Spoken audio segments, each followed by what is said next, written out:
Okay, Welcome back. Hook, Slice, and Speak, episode 11. On location. Yeah.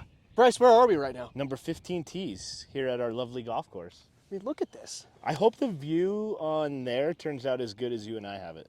Not even close, I bet. Probably not. Still pretty good. Just means that whoever's watching this needs to come play as soon as they see this. Mm-hmm. And try to hit one over the water, because it's hard to do. It's a difficult I don't shot. know if I can carry the lake. No, you can't. It's like 190. It's really not that far. But I don't hit it that far, Hunter. you just hit it high. yeah. Higher than further nowadays. Yeah. Okay, we got 4 segments today. Tour Talk, Fairway Chronicles, Swing Stories, and another Intro to Golf segment. We're going to talk about some more things that have to do with starting out playing golf. We feel like there's a lot more to talk about with that. Mm-hmm. So it might go on for a couple weeks maybe. For sure. There's plenty to talk about with that for sure. Right. Should we go on to Tour Talk? Tour Talk. We talk about Houston, which was this past week. That's right. And Scotty kind of blew it a little bit towards the end there. That putt on 18, man. Yeah, tough. It's killer. Very tough. Like we were just talking about, how much do you think that has ruined his confidence? In the club that he has had confidence in for like the past 3 or 4 weeks. For sure. When you're that good and I don't know, man. I don't know. I'm not that good, so I can't really speak on it. Yeah, we're not professionals, right? Yeah, so I don't know. Ideally, he wouldn't let that get to his head, right? And at the end of the day, he still cashed a pretty big check, and he didn't get another win on his book, but he still beat 150 other people that week. Right, so, yeah, I don't know. I hope he plays well next week at the Masters. I'm sure he will. Like, he knows that golf course. He's won there before, obviously, so he'll be all right. Do you think he's still your favorite to win? No, I know Willie, I know it was Willie Z. Willie Z's still the favorite. But if you're being honest, like... If I'm being honest, yeah. Scotty's got to be the odds-on favorite still. For sure. Absolutely. I don't know what the Vegas odds are, but I imagine that Scotty's either 1 or 2. Like, he's got to be up there. For sure. He's still my pick to win. Absolutely. He's just too good of a ball striker on that golf course to not have things go his way. Yeah, to not have success there, right? For sure. I played with a guy that plays here a lot here at Broadlands this week. And Steven Yeager, the guy that won last week in Texas. Mm-hmm. This guy told me that he's battled. He's gone like back and forth. Like, he's on the Korn Ferry Tour, then he's on the PGA Tour, on the Korn Ferry Tour, on the PGA Tour. Yeah. So now he's won, and I think he's exempt on the PGA Tour for like 2 years. Yeah. Something like that. So it's a grind for a lot of those guys because they're actually losing money on the Korn Ferry Tour a lot of the time. Sure. Especially if they don't have sponsors. Right. They're definitely losing money because they've got to pay their caddy, they've got to pay to travel because they're all independent contractors. Talk about perseverance, though. Like, for sure. Good for that guy, man. Yeah, like, good for him. Way to battle it out, and I don't know how old he is, but if he's gone through that much in his career, he's got to be in the twilight years of his career. I think he's a little bit on the older side. Yeah. So it was good to see him win, and yeah, you could tell he was pretty happy. After he won that event. So. It's tough to cheer like when the best player in the world misses a putt. Like those guys are never cheering against each other, right? True. Yeah. So, like, I'm sure he was very happy when Scotty missed that last putt. For sure. And I mean, I was texting you.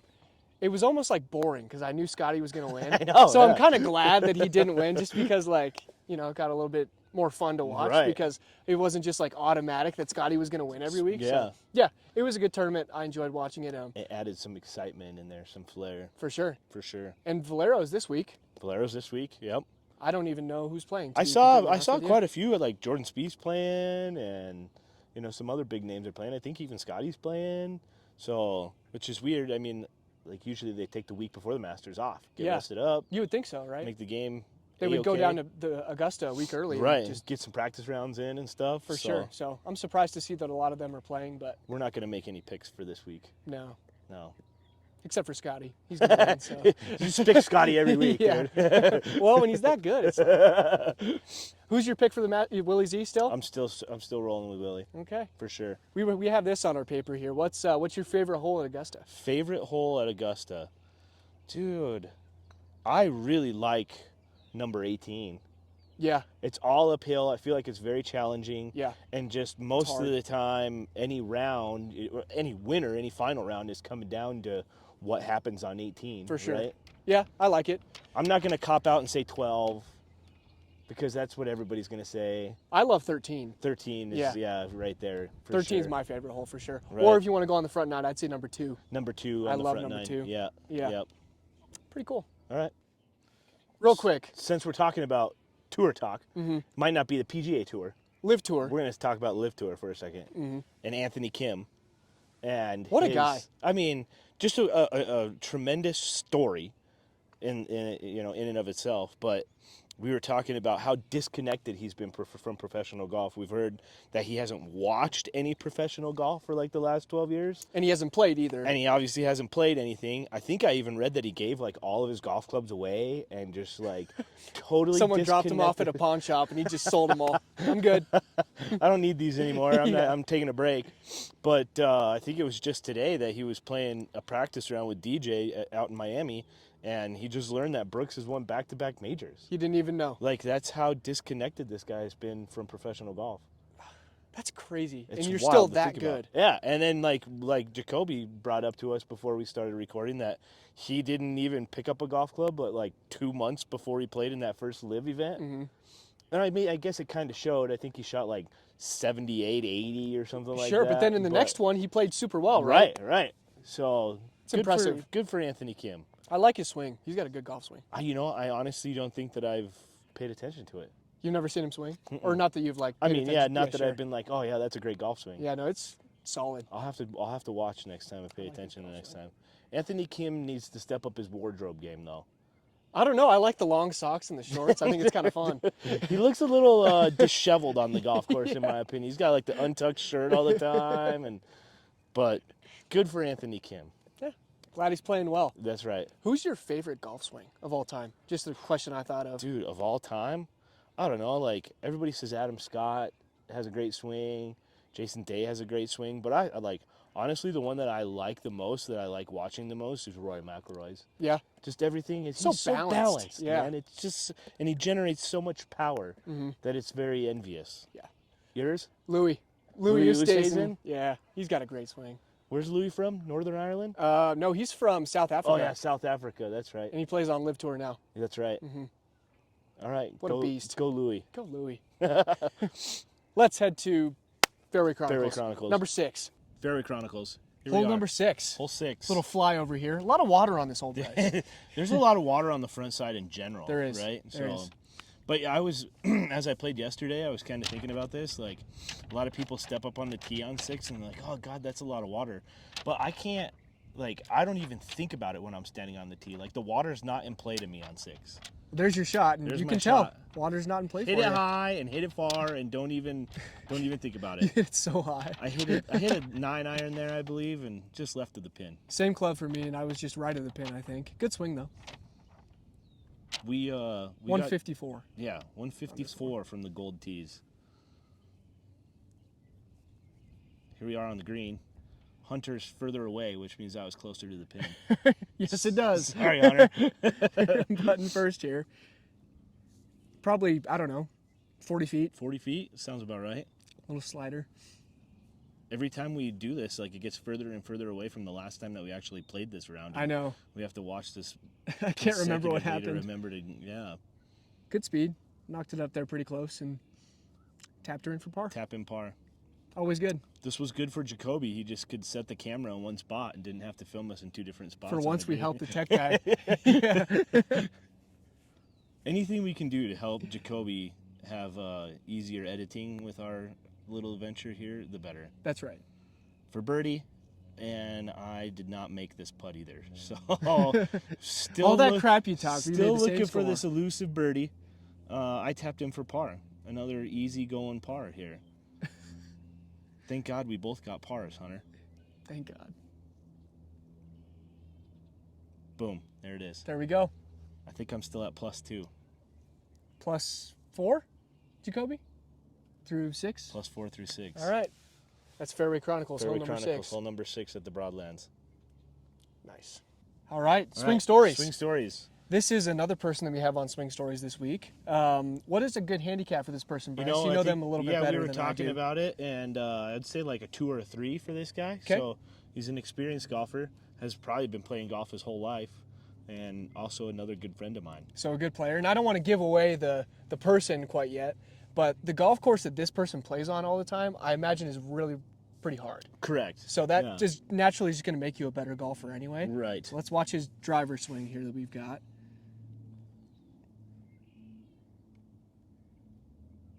I like it. Yeah. I like it. Everything about that swing. He's got a pretty quick tempo, but I like it.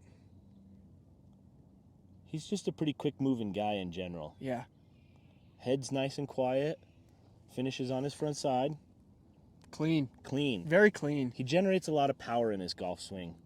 This is a very powerful individual. How far do you think he hits his driver, Dude, Bryce? I honestly, like, when he's really swinging well, I'm sure he's carrying it 300 yards with his driver. That's impressive. Definitely. You got nothing to analyze on this swing. Well, Mr. I wouldn't. Pro. I don't know. When you're hitting, my thing is like if you're hitting it well, why would I tell you to change anything? Where's the tour level no tour level takeaway? No. I don't know if anything's tour level. Tour level at the top. No tour level hip movement. No. Tour level distance, we can say that. If he's hitting it 300 yards. That is correct. Yep. He does come slightly over the top of his swing. You can tell he just kind of brings it a little to the inside. Right. So maybe he hits a little cut if I had to guess. Yep. Yeah. Yep. But nothing that's like outlying by any means. Like, well, if you saw this guy come in for a lesson, like, where are you starting, Hunter? Well, first I'd want to ask him why he took a lesson. Like, what's the problem that seems to be, like, what's the issue? Because, yeah, I mean, that's a great swing, for sure. I'm having a hard time seeing it because of this stupid sunlight. I know. Filming on 15T, wasn't it? Right. Oh, wait. Why did it get darker all of a sudden? I don't know. That's all right, though. But yeah, look at his finish here. He's on his front foot. It looks just like Marco's finish. It does. It does. On the front side, he's got his belt buckle facing right down the target. The chest is that same way, so. But yeah, if this guy was gonna come take a lesson from me, we'd probably work on short game or course management or something like that. Because I mean, his swing's great. Like, I'm never gonna tell somebody to do something that, you know, if it's working well for him, why change it? You know. Sure. So that's something I tell a lot of people. Let's watch his transition here, just in full speed. Yeah, you can tell he takes that little moment at the top of his swing. Right. Boom. Yeah, just fires right through. I like it. Good swing. Great golf swing. That's right. Shall we reveal who it is? Sure.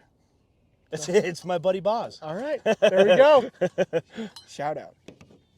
Perfect. All right. You good to go? Intro to golf. Intro to golf. Let's bring it in. We've got a caddy coming in here for us. Somebody might recognize him. There you go, sir. There's your bags. Thank you. This is not my bag. I believe this is Jacoby's bag. Same irons, though. Same irons. Jacoby and I play the same irons, which are amazing irons. So, intro to golf. Mm-hmm. We want to talk a little bit about kind of what our clubs are for and what they're used for in different situations. Right. We felt like last time we talked a lot about, like, just buying a wedge, but, like, some people might not know what a wedge is, right? Like, so let's start there. Let's grab a couple of clubs here. I'm standing up. Hunter? Go driver, iron, wedge. There we go. We're going to place them all up here. Place them all up That way here. we Get know what them we're doing. front and center. Okay. Wedge is going to be all the way on the right here, or on the left for those viewing. That's right. Bryce, what is a wedge used for? You know, I don't really know how to describe it. A wedge is used for, like, I would say, like, for me, anytime I'm 120 yards and in is when I'm going to use a wedge. Yeah, definitely so, a little bit more loft. A little bit more you're trying loft. To get it up you're in trying the air. to get it higher in the air, For and you're going to hit it a shorter distance, right? Yep. There's a lot that you could talk about, like, with the bounce of a wedge. For sure. The different degrees. So, like, what are some common degree angles on a wedge? So usually they try and spread them out so it's pretty consistent, right? So you can do, like, your pitching wedge, which is going to be like 44-ish degrees. Right. And then you'll have like a 52, 56, and 60. Sure. Or I'll see people do a 50, 54, and 58. That's what I play too. Sure. And then, yeah, the key with your wedges is just to have those distances be, you know, pretty even as far as the gaps go. Is it like 4 degrees difference from wedge to wedge, would you say? Usually. From the pitching wedge to your gap wedge, which is like that second wedge in your bag, right. There's usually a bigger difference, but then after you get past that, it's about 4 degrees. So that's that's what I've seen too, is like people will have a pitching wedge, a gap wedge, and like an approach wedge. Yeah. I don't really know how how they were supposed to go or what the order would be, but it depends on the set. Some of them have an approach wedge, some of them don't. Some of them have a gap wedge, some of them don't. Sure. So you can see all that when you get fit and stuff, like all the different lofts and stuff that Right. come with your wedges. So I would say, I guess, if you're just picking up the game, this is probably going to be the easiest club to hit. Would you agree with that? One of them, for It's sure. probably going to be the one that you can just pick up, go whack golf balls with, build some confidence in it, and just really see what they do, and Yeah. be the one that you should start with. And would when be you my start recommendation. when you start chipping too, like just getting confident, kind of making contact with the ball. Right. When you go out and start using a full swing, it's going to be a lot easier to do that, I think. Sure. Once you start with chipping, because Sure. it just gets you used to hitting the ball. Right. So that's my advice: is start with chipping. Exactly. And putting. A We lot could of do a putting. whole nother. We probably will. Yeah, A whole thing on maybe putting. that'll be next week. We'll see what happens. But yeah, then moving into then, an iron. Yeah, here. there's an iron. What do we have here? That's a A 5 I iron, believe, yeah. right? So your irons would probably start with like a 9 and then go to like a 4 iron, right? Depending on the set, again. Yeah. Right. So most people have it from 9 iron to 5 iron ish. Sure. Some people play a 4 iron, some people don't. But yeah, they're just used for anything that's basically off the turf and anywhere, where you're just trying to hit to the green, basically. Right. Yeah. And so with a 9 iron is going to go a lot shorter of a distance than a 4 iron. Correct. So And the higher the number, the shorter the distance. The lower the number, the more distance. Correct. Right? Yep. Some people get confused by that at the start. It's kind of wonky, right? Usually, this changes depending on the set as well, but the lower the number, the longer the club, too. Sure. So that's going to help Sure. you hit it longer as well. Right. One thing that I mentioned on our ride over here, like there's a standard lie, right? So like how the club actually sits on the ground, and there's a standard length to your shaft, right? sure. Is that right, Hunter? Absolutely. I'm not the professional expert here. That's what Hunter's for, but this is Definitely what not. I've learned in my fittings. So I have a standard lie and a standard angle You do. or a standard length on my irons. I actually play with my driver as a 1/2 inch short, because I feel like I get a little bit more control of the club face. For sure. So, Do you feel like you hit it further when you when you have the shorter length? Because I've seen some people say that. I feel like I do, but I think that that's because I'm finding the center of the club face Right. more. You're just more confident in hitting the middle. Right. Yeah. So that would bring us to a driver. Yeah. Which is the club that you would hit off the tee box. For sure. Unless you're Jacoby and you hit it off the deck all the time for some unknown reason. But he hits Kobe it does, good, though. yeah. He hits Driver it off really the deck good. is probably the best I've ever seen. But yeah, 99% of the time you're hitting this off the tee box on a par 4 or a par 5. Maybe a par 3 too, depending on how long it is. Again, there's different, degrees of drivers, different shafts Yeah. that you can have in here. For sure. I mean, we all play pretty much a stiff flex shaft, Yeah. which is probably fairly standard for guys that are, have the same swing speed that we would have. For sure. If you're Chris and you hit the little whippy clubs, he likes the regular He shaft. swings nice and slow. So, but yeah, I mean, that's kind of the main parts of the golf bag, I would say. For sure. And it can get so complicated so easy. So I think, and when you're starting, it's good to just get a few and just trust them and play with them. Just have fun with it. Go get a pitching wedge. Go to your local driving range. Buy a small bucket of beers. Small bucket of beers. A small bucket of balls.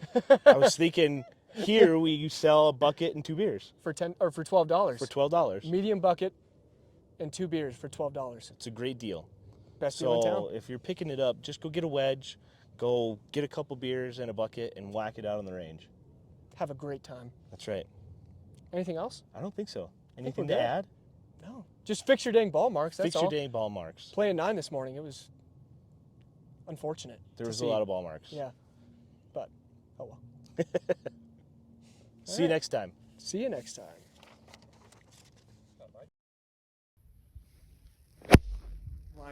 Fix your dang ball mark.